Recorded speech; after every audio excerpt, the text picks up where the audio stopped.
and the equity when it comes to people's rights are being fulfilled here. So I've been an organizer in labor for over 10 years and an organizer, community organizer, and political organizer for 16 years in total. But that's a little bit about me. I'll pass it over to Claudine Constant to tell us about herself and do an introduction. Hi, folks.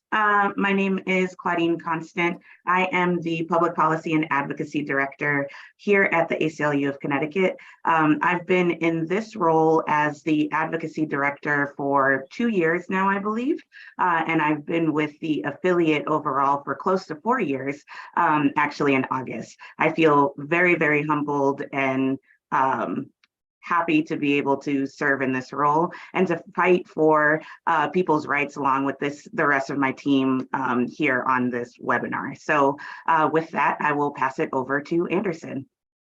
Thank you, Claudine. Good afternoon, everyone. My name is Anderson Curtis. I am the Senior Policy Organizer here at the ACLU of Connecticut. I've been working at the ACLU for the past 5 years to pass policies that will impact people coming home from incarceration, living with a criminal record, so they can gain better access to resources, primarily housing and employment. And I will pass it over to my colleague, Jess. Hey everyone, I'm Jess Zaccanino. I'm Policy Counsel of the ACLU of Connecticut. I use she, her pronouns, and I've been with the ACLU since September of 2021, so almost 2 years now. And I'll pass it over to my colleague, Gus. Thanks. Good afternoon, everyone. My name is Gus. I am the campaign manager at the ACLU of Connecticut for the Smart Justice Campaign. I use he, him, his pronouns, and I've been with the affiliate since 2018. So I'm coming up on my 5-year anniversary this summer. Well, thank you, team, and welcome everyone on the webinar. Gus, you reminded me about pronouns. I use she and her. And just to backtrack really quickly, because I saw that some people joined on right now. For housekeeping, if you need closed caption, please go ahead to the bottom of your screen. You should see it as a toolbar option. Just click on the option and it should activate it automatically. If you're on a cell phone or the configuration is slightly different to access a closed caption, click on your screen to activate the toolbar, and then you should search on the toolbar options for closed caption.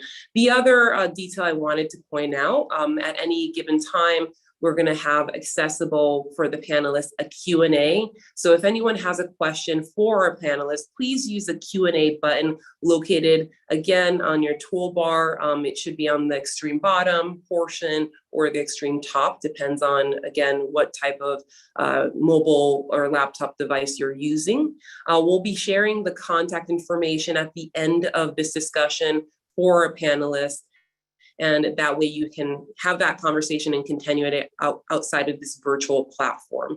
But we do hope that you all take advantage of the closed caption and the Q&A. This is an interactive webinar.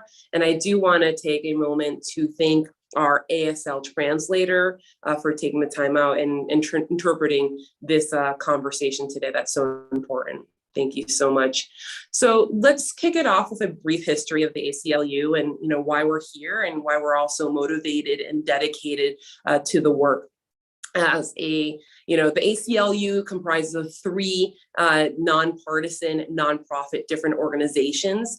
The ACLU Connecticut is a 501c3 organization, and then it also has a 501c4 organization. So that way we get to tackle advocacy and policy as well as nonprofit advocacy traditional work, which does do litigation, it does public education work, and the newly formed ACLU Connecticut RISE PAC, as well as our third part of the ACLU Connecticut, as a 527 organization, which builds the necessary relationships for public awareness and public narratives. We feel a pressure by our own need to put that pressure into politicians, make sure that we're holding them accountable. We're really promoting narratives that represent people, and that pressure, allows us to have a true direct impact when it comes to civil rights, when it comes to liberty issues. So the mission statement of the ACLU, and I know some of you and many of you on are probably well aware of this, but it's always good to ground us and have that conversation.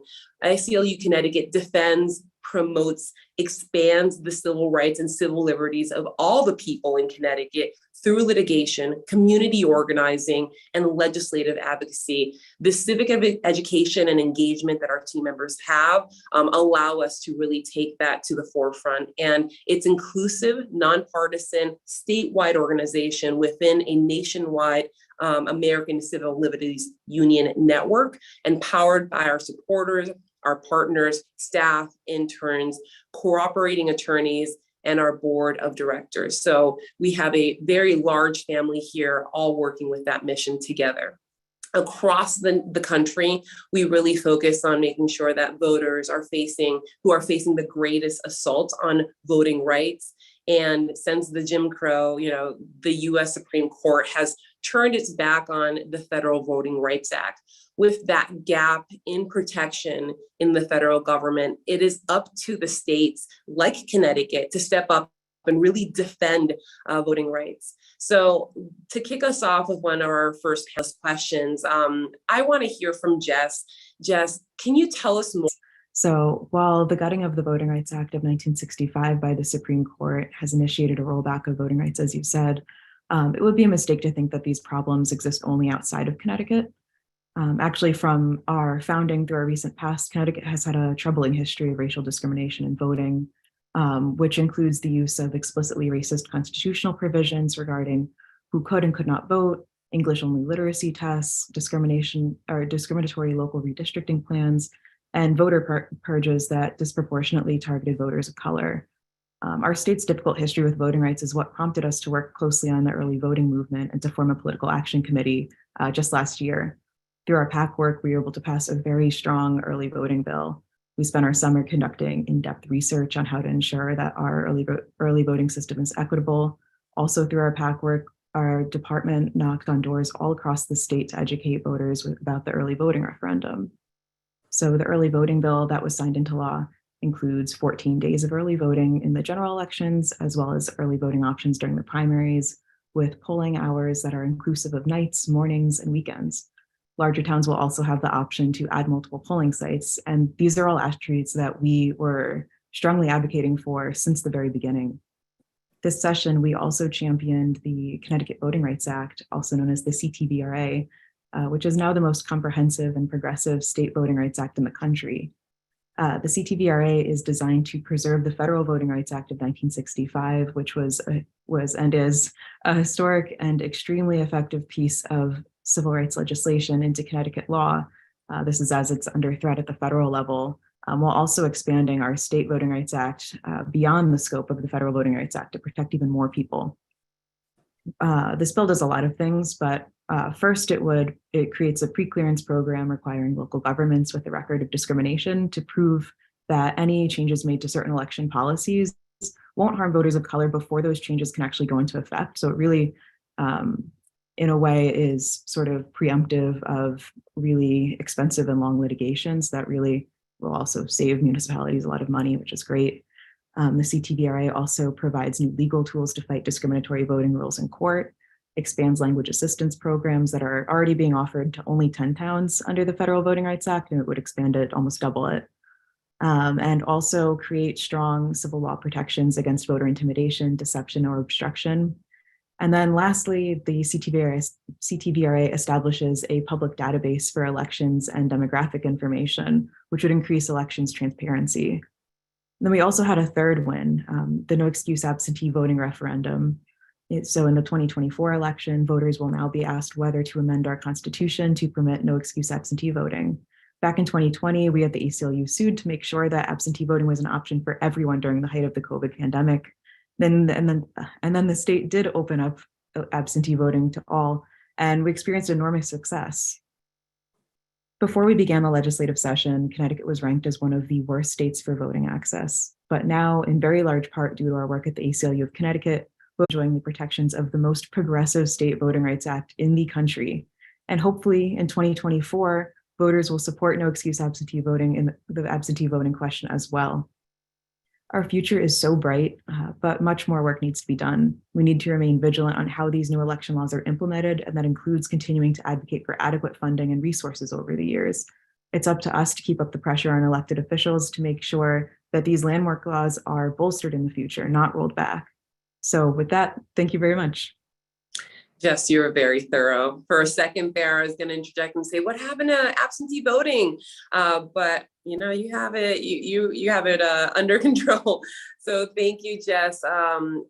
Yeah, like I mentioned, at any point, anyone who just jumped on, please go ahead and turn on your closed caption if you need to do that. It's going to be on your toolbar. And if you have a question, put it in the Q&A. Let me just really, before going to Anderson, let me just make sure we don't have questions that are pertinent to Jess. Let's see. Oh, we do. So I'm just going to grab one question here really quickly before I move on to Anderson. So Margaret Levy says, how does the Connecticut Voting Rights Act determine which parts of the state must be subject to pre-clearance? Yeah, so there's a number of ways that the bill sort of determines what towns are subject to pre-clearance. One, which wouldn't have happened yet, but for the future would be violations of the Connecticut Voting Rights Act. There is also pre-clearance formulas within the bill that look at things like voter turnout, incarceration rates, other determinants of access to the polls to sort of make this very mathematic formula to determine what towns are covered. But yeah, that's the broad overview on it. Awesome. Thank you so much, Jess. For those of you who are putting questions in the Q&A, I'm just going to make sure that we keep the questions to the topic. But when you have a general question, I promise at the end, I will come back to you. I will not forget about you. So Anderson, I do have a question for you going to our next panelist. Anderson, can you explain why organizing is so important and how it could be a part of our strategic plan to achieve more equitable Connecticut? Like, give us a day-to-day of what you do and how you get it done. So organizing really is the lifeblood of our department. It holds everything together. It drives the policy work, it drives the relationships, it drives our community involvement. And so as a senior policy organizer, I advocate across all the ACLU policies. But, my strength is relationships. And so as an organizer, not just being able to go to the Capitol and talk to legislators, but also to bring that back to people who are just coming home. And what does that mean to them? At the end of the day, the policies we pass must have an impact on those people's lives for them to be truly meaningful. But more importantly, for us to invite them to the Capitol, because that's their house. That is the people's house. That is something we constantly talk about, is bringing people into the process. So organizing, we're constantly looking for people. Gus and I go to many events across the state, and we're constantly talking to people. People constantly ask us, what does people not prison mean? So when we begin to explain that, and we're all about inviting people into the work, right? We're all about a call to action, right? And so, it's very, very important. And, the RISE Pact, the groundwork was laid for that through the gerrymandering policy, but also the policy that passed people on parole for the right to vote. So while Gus was knocking on doors about early voting, I assisted him in that also, but I primarily was tasked with registering people to vote on parole. And so that's also a big part of our campaign, is changing the narrative. Like, there's a lot of misinformation out there. And so accuracy and sharing information with people, letting them know that, hey, you may have just come home, but now you have the right to vote. Last year that did not exist, but it exists this year. So I went to multiple places, Hartford Public Library, Project More in New Haven, with the Work with These program for community partners in action, actually registering people to vote with the forms, and then taking the next step and going to the Secretary of State's office and bringing those forms directly to their clerks. So that's another relationship that I have, right? Because the people who are gatekeepers in these offices, they're just as important as everyone else, because this is how the work is done. This is how the process goes. So it's one thing registering a person to vote, but it's another thing following through and making sure that goes to a registrar, so that person can vote on the voting day. I'm very excited. We passed a number of policies this year, but one that is really near and dear to my heart is the policy where people coming home from incarceration now can get an identification card. And so that is really going to open up access for a lot of things for people. That'll be another organizing vehicle that we'll be able to talk about over the summer. And so, the sky's the limit, like Jess said, because at the end of the day, there's a lot of work to do in Connecticut. We may have passed a few policies this session, but the recidivism rate in our state is still 49%. That means 1 out of 2 people will return to incarceration. And I believe that's a direct result of a lack of resources, a lack of support, and a lack of a true welcome home. So we're looking to really change that narrative. How we have brought the prison population under 50%. We've closed 3 prisons, and we're going to continue to work until we get that number down as well. And I have a great team that supports me, and I feel like I'm living my dream. So thank you very much. Thank you, Anderson. I was wondering, and I think you hit on it a little bit, but just to dig a little deeper, can you tell me more about the expansion of the PPAD work? So I was very intentional this year about working with people in both parties, Democrats and Republicans, talking to people, creating space for our leaders to come and meet legislators, identifying legislators, meeting new legislators. And oftentimes, I'm not really so much a fact sheet and a policy person in hand. I do that when it is necessary, but a lot of times I just say hello and really bring the humanity to that building. Let people see me for who I am. Let's develop a conversation. Maybe sometimes you can develop a connection with someone.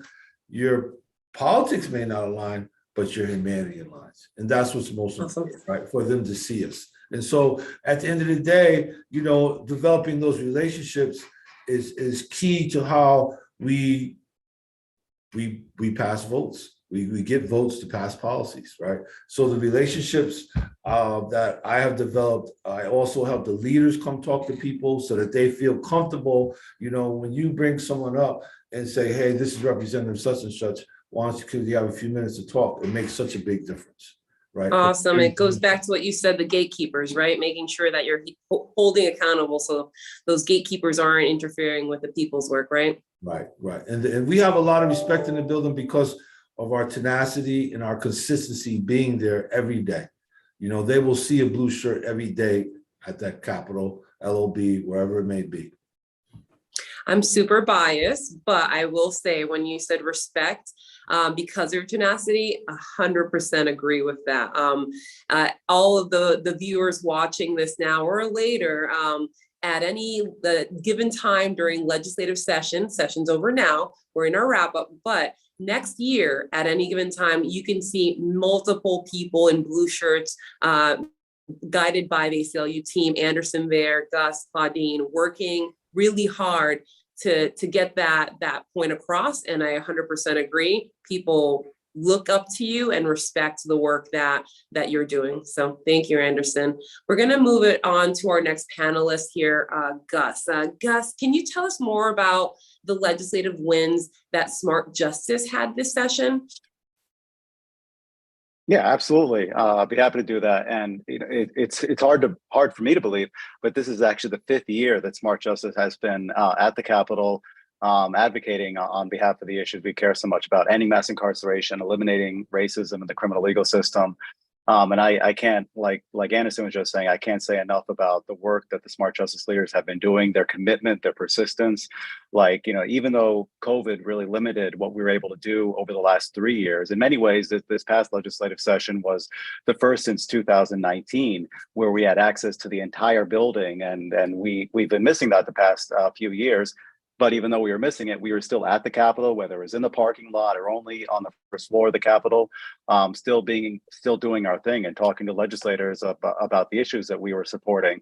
And I think that's really built up a reputation over the last 5 years as one of the most persistent, visible, and dedicated groups who show up at the Capitol in our blue shirts every year.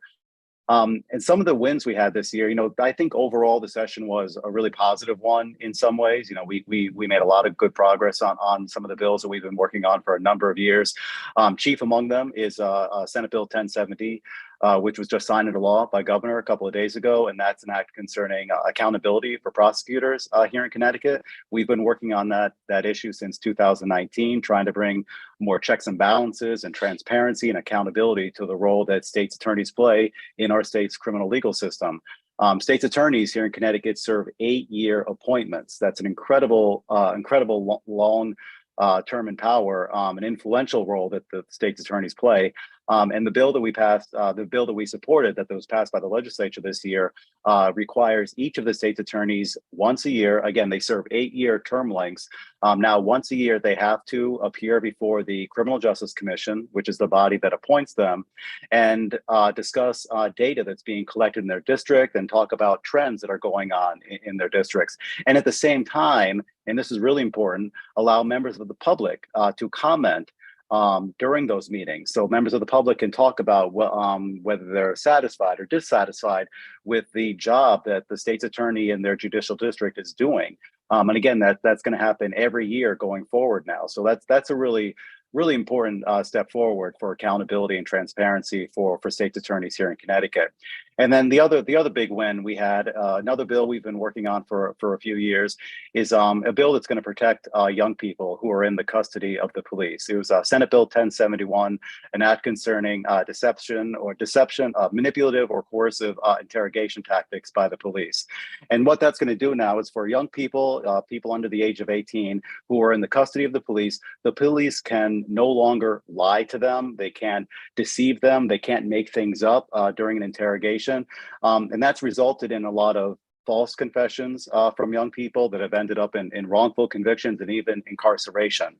And that's about reestablishing a certain level of trust between the community and the police, as well as ensuring that we are protecting young people when they are in the custody of the police. And those are two bills, especially the last one, deceptive interrogation tactics by the police, that we worked on with the Innocence Project beginning last year. And we were finally able to get that over the finish line this year. So two bills we're really proud of. And again, hats off to all the smart justice leaders for the work they did testifying on behalf of those bills. I think we testified 15, 16 times this session, mostly in the Judiciary Committee, but just to kind of give folks an idea of what else Smart Justice can do, we also testified this year in the Education Committee on school resource officers.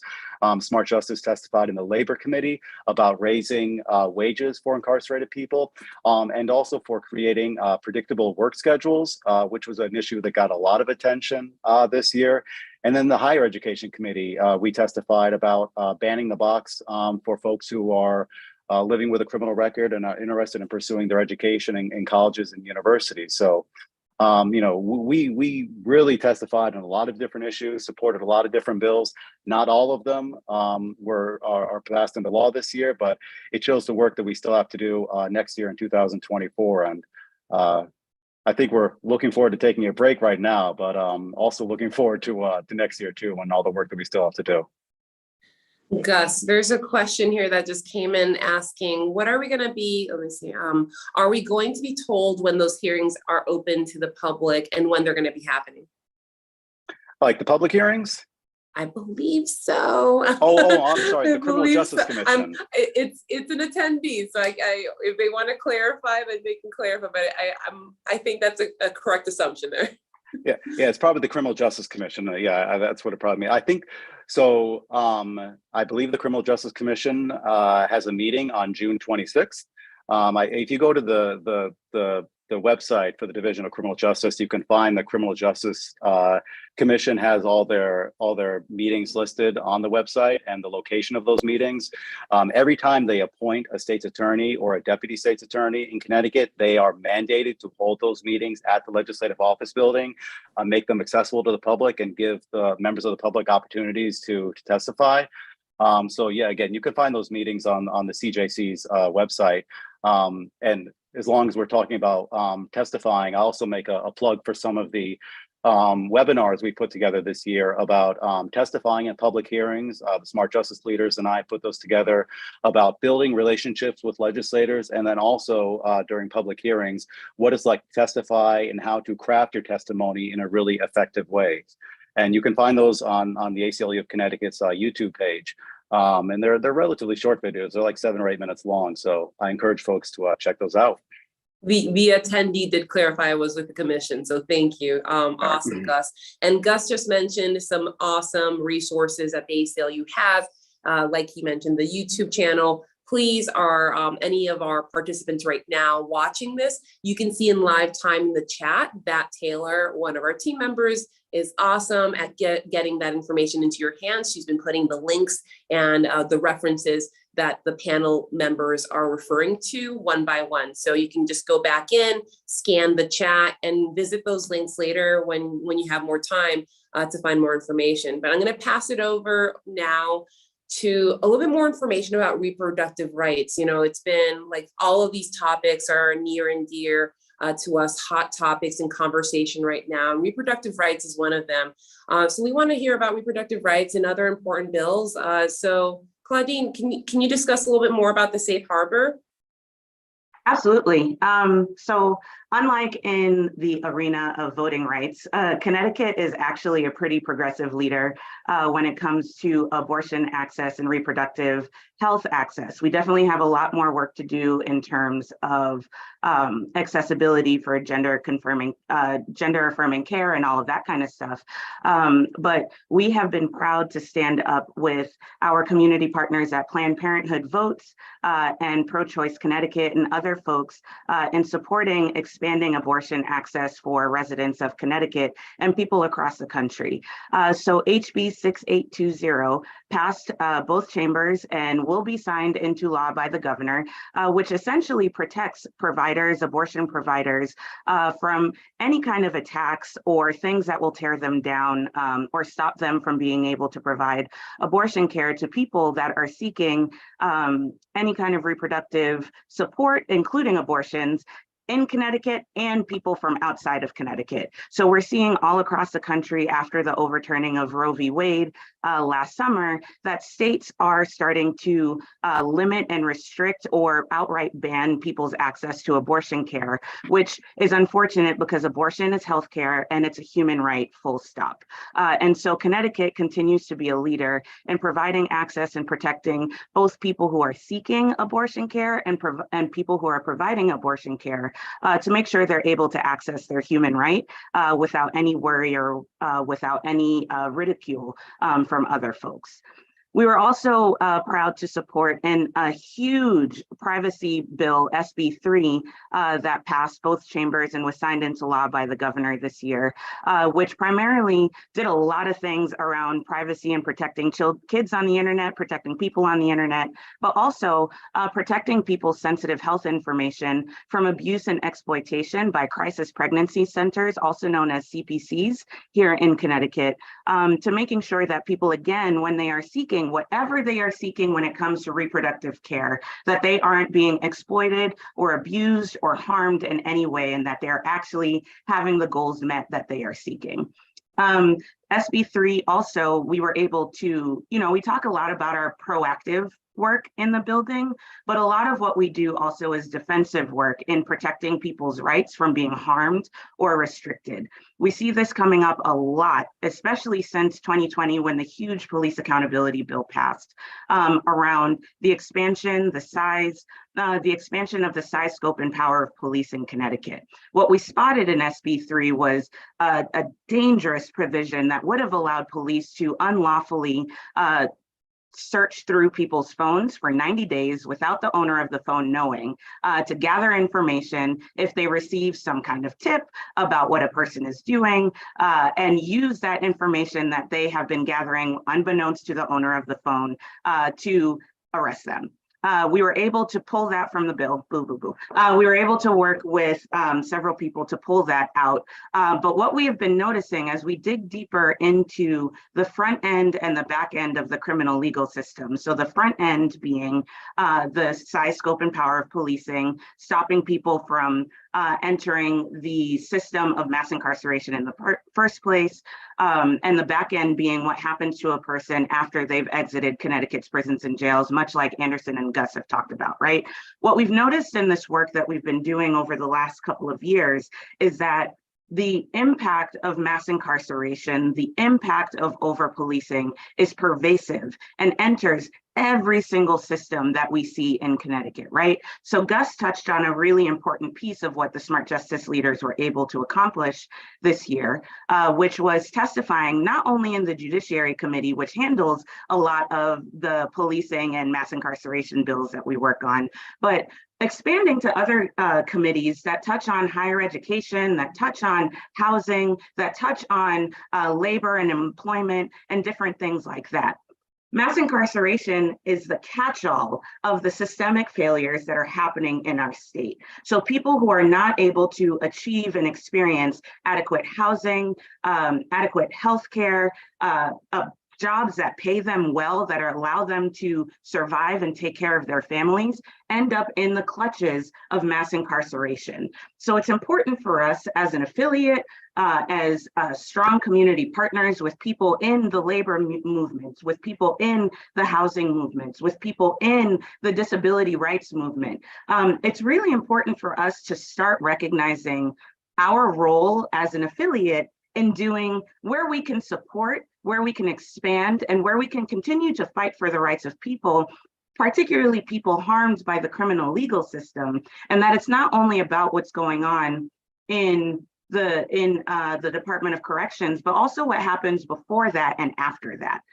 And so we're starting to see that our voice is needed in a lot of those different arenas. The voice of the intersections of being a person living with a criminal record, being a person that has been harmed by over-policing, being a person that comes from a community that has been divested, systematically divested in, and seeing investments in other places that don't allow people to thrive. We have a voice in those arenas. And so a lot of the work that I think you're going to see us doing from a policy perspective is really finding our voice and our place to support community partners in those intersections.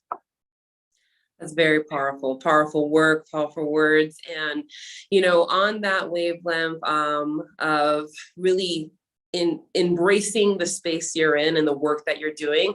Some of our attendees are saying congratulations and all the hard work that you've all done. So shout out to our attendees for recognizing that, because it really is a lot of work. You guys done a phenomenal job. And there's so many team members here who are not present. We have our panelists, but it's a big team, right?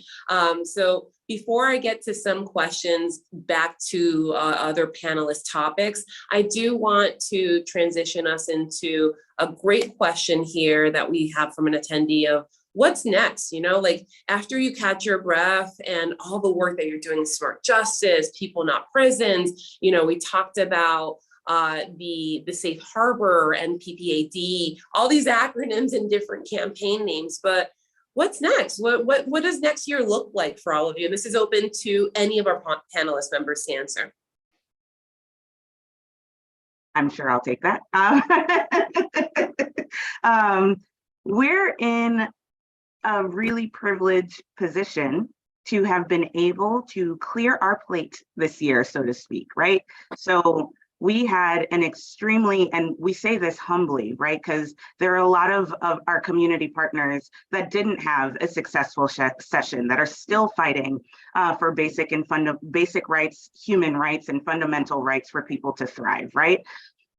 Our ability to be able to have cleared the policy priorities that we introduced or submitted as options to the legislature, right? To be able to have all of those be passed by both chambers and signed into law is actually kind of bonkers. And so our team is going to take time to really think about the themes that have come up from this legislative session, to really think about what I just talked about, right? Like, what does it mean when we think about intersectionality and the people that we are fighting along with and for and behind, right? What does it mean for us to really lean into the criminal legal system from the vision of investing in communities and divesting from harmful and oppressive systems like mass incarceration and policing? And I think that's kind of what that's the thread that we'll be pulling on this summer. That's a thread we'll be working with all the way into the fall when we actually have to start putting our policy package together. We have a lot of opportunity here, a lot of opportunity to continue being great allies to community partners, and a lot of opportunity to continue being leaders on the forefront of ending mass incarceration in our state. So that's a really graceful way to say, I don't know, but we're going to figure it out. Well, let me thank you, Claudine. And let me go back to one of our attendees who has a question in the Q&A. Lou, I did not forget about you. Let's bring it over to Gus. Gus, freedom of information laws have been under attack in Connecticut. Does the ACLU have work in that space? Can you tell us more about it, if indeed we are? I wish I was the expert on this issue. I'm sorry, I'm not. I put you on the spot. So, It's back to Claudine. yeah, no. Claudine would be much better suited to answer that. Claudine, it's yours. I wanted to give you a break, but here you are. We do have a role, and we have seen a couple of freedom of information bills be introduced to the Government Affairs and Elections Committee, GAE, which is a lot of where our voting rights work takes place, right? We have seen a couple of attempts at swipes to limit people's access to public information, either by charging people for redaction of information from police,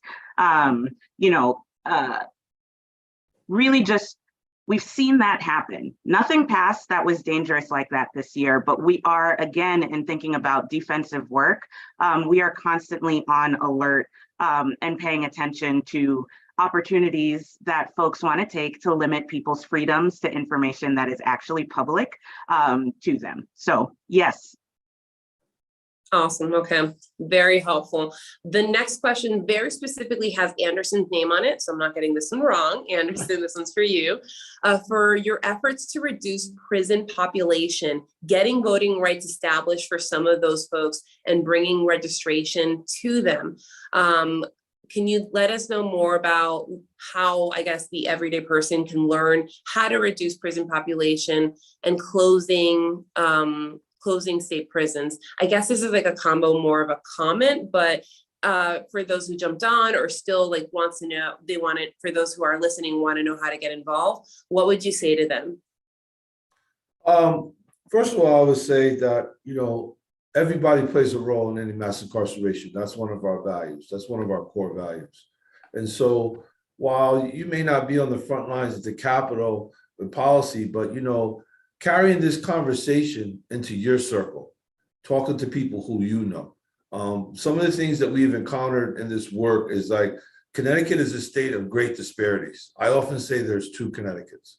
And so, bringing the conversation about mass incarceration, the racial disparities in incarceration, the wage to rent ratio, what people have to pay for rent, sustainable living job wage, whatever it may be, whether you go to the bakery, the cleaners or whatever, ask them, are you willing to hire a formerly incarcerated person? I mean, there's things that people can do in their everyday lives.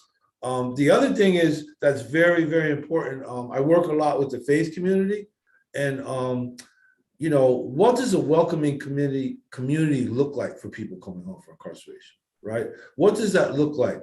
What does it look like for people to just let other people know that they care? That's really a big part of what people, a sense of belonging. I know that in my journey, since I was released over 16 years ago, that was a big part of things for me. When I first came to the ACLU, I was welcomed and accepted. And it took me some time to actually embrace that and accept it.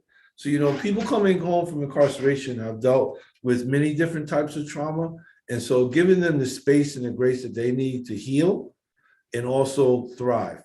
And so that's a big part of what we do, is not only bring back the humanity, but create space for our community partners to find their voice, for individual people coming home from incarceration to find their voice, and for supporters like the person who asked the question to find their lane and how they can help, and to help that's meaningful. not just something, I'm not going to just give you a ticky-tack answer, and if you want to, you can reach out to me and we can have a conversation about that. Because that's how change So- really starts. Change starts one That's conversation at a time, one relationship at a time. That's beautiful. On the contacting you, there is another question here from a reverend. They say, I'm an employer who doesn't mind hiring people who have been incarcerated, but they want to know, who do they contact? Like, do you have a reference? Like, who do they call? Could you clarify that? Who does the employer call? They just want to know how they can have opportunities to connect with those members of society who are out of prison and have been incarcerated and get them jobs. Like, if there's organizations that you are aware of or a reference that we can connect them to. Well, they can contact Gus and I, and we sure can find the answer. I don't know the answer right off the top of my head, but we'd be willing to work alongside them to find the answer and to talk to different people, right? Because a big part of what we do, is sometimes employers, they get a background check on someone, and that's from 20 years ago, and they don't even know that the person in front of them is a totally different person, right? So how do those two things line up? But yeah, that we can definitely have a conversation about that and explore what that looks like. So Reverend, we were putting contact information here at the end of today's webinar. Feel free to contact the team and have that in conversation continue it. I'm going to open up another question from an attendee. I think this is for anyone. What are we involved? What were we involved in this past legislative session in any of the efforts to promote fair housing legislation? So we were working with a couple of other organizations, the Connecticut Coalition to End Homelessness, the New Haven Legal Aid, Community Partners in Action, and put together legislation that address the collateral consequences of housing as it relates to a person living with a criminal record. Unfortunately, we didn't see any movement with that bill this year, but there are plans to take that up again as a priority for us next year. Look at that. I can say, yes, we do know what we're doing next year. We do plan on taking that up as a priority for us again next year. But housing, again, and watching a lot of our community partners, and just being in the community and being in connection with people, housing is also a human right, and is one of those things that we see people losing rapidly and at alarming rates, where it's almost okay for people to be homeless now or experience homelessness, which it's not okay. And so there are definitely going to be conversations around, again, what our lane and our voice is in the fair housing work. So.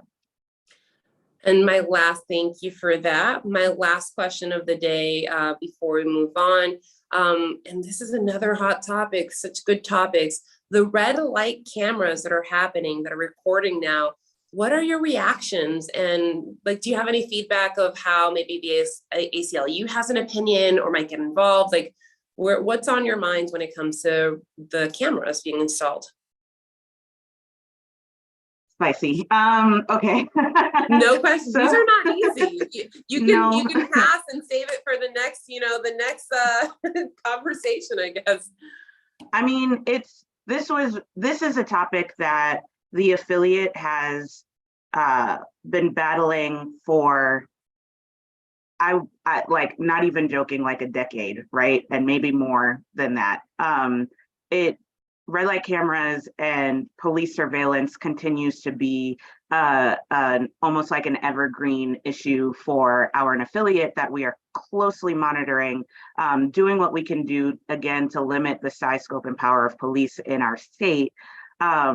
This piece of legislation was complicated this year because the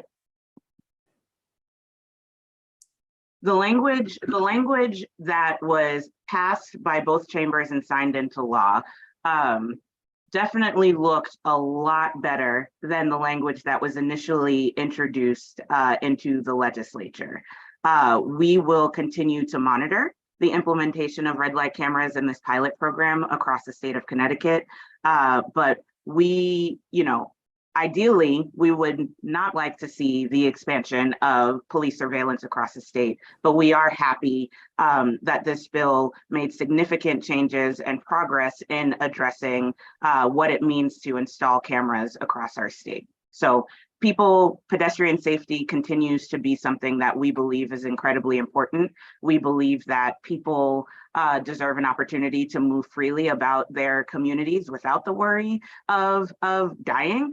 And, you know, we also believe that this is one of those things that where investment in true traffic calming provisions like infrastructure change and other things like that will actually address the root of the problem for pedestrian safety and not the expansion of police surveillance.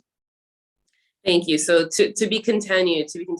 For those of the attendees who are on who had questions and we didn't get to, apologies. Again, we're adding the contact information from our team members into the chat, and please feel free to connect with them. There are some amazing comments here. You know, thank you, congratulating you. A couple attendees saying the policy wins in this session were only possible because of your incredible team. Year after year, the dedication and spectacular teamwork that you've all done. So they're very proud of you and your investment in the work. Another comment here saying, thank you, ACLU team. Hello to Taylor and hello to everyone here. And then hoping that you have a great summer. So just positive vibes all around.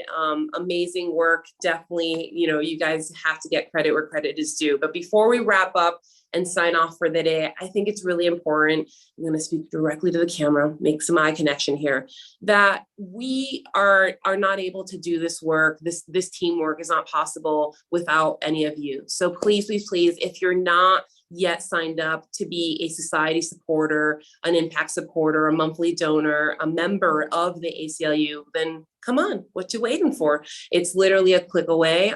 Just want to make that plug.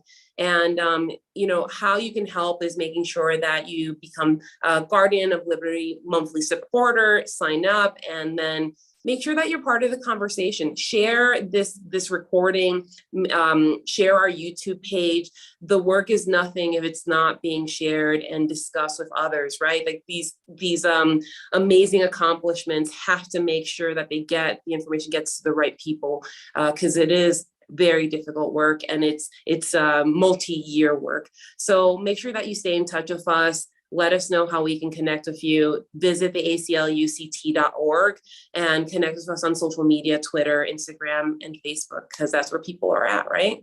So thank you so much, every one of our panelists, for the very necessary and helpful information and presenting the hard work and difficult questions, taking it like champs, and everyone who was on today taking the time out. So have a wonderful day and stay involved. Take care, everyone. Thank you, everybody. Bye-bye.